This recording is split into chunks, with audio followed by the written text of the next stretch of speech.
Olá pessoal, eu sou Tatiana Scremin, especialista em ICMS, e neste vídeo eu vou falar para vocês, nós vamos conversar sobre o que integra e o que não integra a base de cálculo do ICMS, considerando o estado de Santa Catarina. O que integra a base de cálculo do ICMS é o montante do próprio imposto.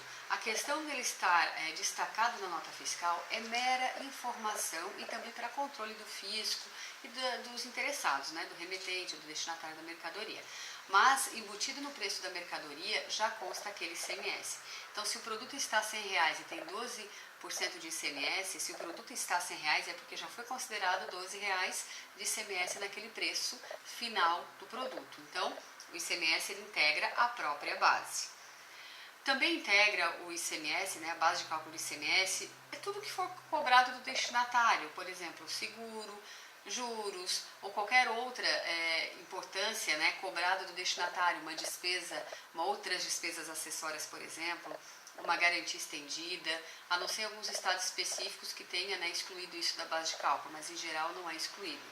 Em relação a juros, que seriam os acréscimos financeiros, em Santa Catarina não integra a base de cálculo do ICMS o acréscimo financeiro quando ele é cobrado por causa de venda a prazo a consumidor final.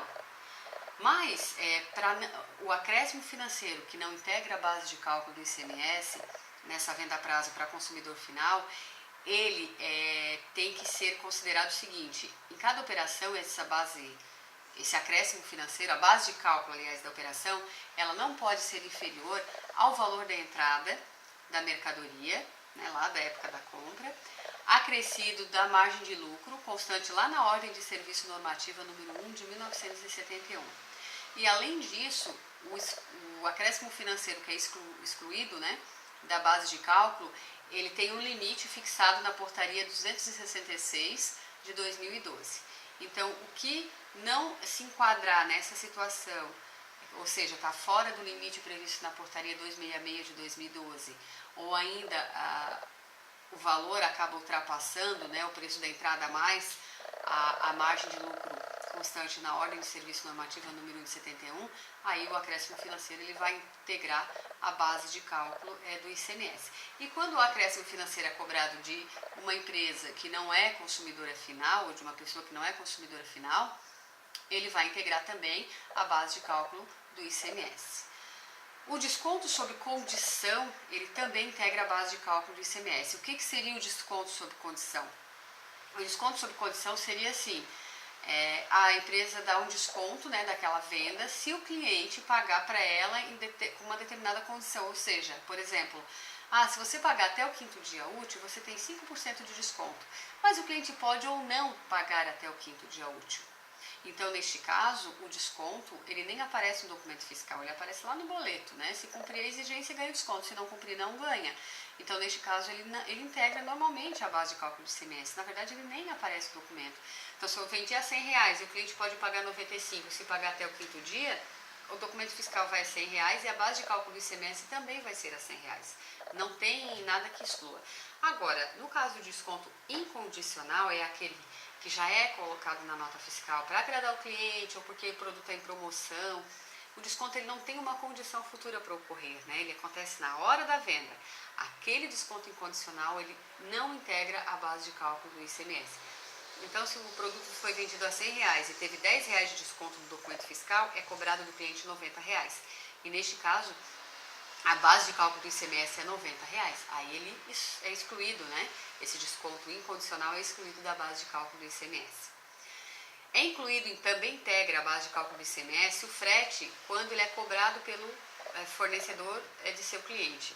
Então, teve um produto de R$200 e teve R$10 de taxa de entrega, ou cobrando o frete, 210, esse R$10 de frete ele integra a base de cálculo do ICMS.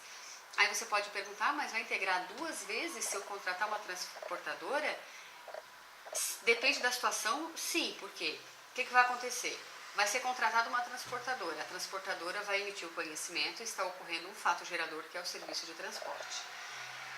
Se o fornecedor pagou aquela transportadora e depois quer repassar esse frete para o destinatário, ele vai ter que colocar isso na nota fiscal, vai acontecer outro fato gerador e aí vai integrar novamente, vai integrar o valor do produto e tributar o ICMS sobre esse frete. Tudo isso que integra a base, ele acaba integrando e a tributação é de acordo com cada produto, né? Então, teve um produto que é isento e teve R$10 de frete cobrado na nota, se o produto é isento, aquele frete da nota também é isento. O frete cobrado pela transportadora é outra regra, tá? Não segue a mesma linha de raciocínio, tem uma tributação própria. Agora, o frete que é incluído na nota fiscal para cobrar do cliente sofre a mesma a mesma tributação da mercadoria constante naquela nota fiscal. Se é uma mercadoria que a tributação é 25%, aquele frete da nota, cobrado na nota, também vai ser 25%, independente do frete que a transportadora está fazendo, tá? Então, o que não integra a base de cálculo do ICMS seria o IPI quando a mercadoria é destinada à comercialização ou industrialização. Então, se tiver IPI na nota e o destinatário é consumidor final, aquele IPI também vai integrar a base de cálculo do ICMS. Não, o destinatário ele não é consumidor final, ele vai revender ou vai usar isso como insumo lá no processo industrial dele. Aí o IPI não integra a base de cálculo do ICMS. A bonificação de mercadorias, ela não sofre incidência do ICMS aqui em Santa Catarina, né, remetente catarinense, quando é uma bonificação constante na nota, do mesmo produto constante na nota como venda. Ou seja, se a empresa vendeu 20 televisores, tributação normal, ou ST, seja o que for, e aí teve 2 televisores a mais, porque aquele cliente comprou 20 e ganhou 2 a mais, esses 2 a mais para não ser tributado pelo ICMS, que seria a bonificação, né, tem que ser o mesmo televisor da venda e também constar na mesma nota fiscal. Então, vendi 20 televisores marca X, dei 2 a mais para o cliente, então vou estar lá 2 televisores, CFAP 5.910 de bonificação, e para não tributar ele tem que ser igual aos vendidos e constante na mesma nota. Aí não tributa o ICMS sobre a bonificação. Se é numa nota separada, ou se eu vendi televisores e dei DVD como bonificação, aí são produtos diferentes, já seria uma bonificação tributada, tá? Então, só relembrando, para a bonificação não ser tributada, tem que ser exatamente o mesmo produto que consta na nota fiscal e naquela mesma nota tem que aparecer a bonificação. Gente, sobre o que integra e o que não integra a base de cálculo do ICMS, era isso, né? Mais informações em outros vídeos.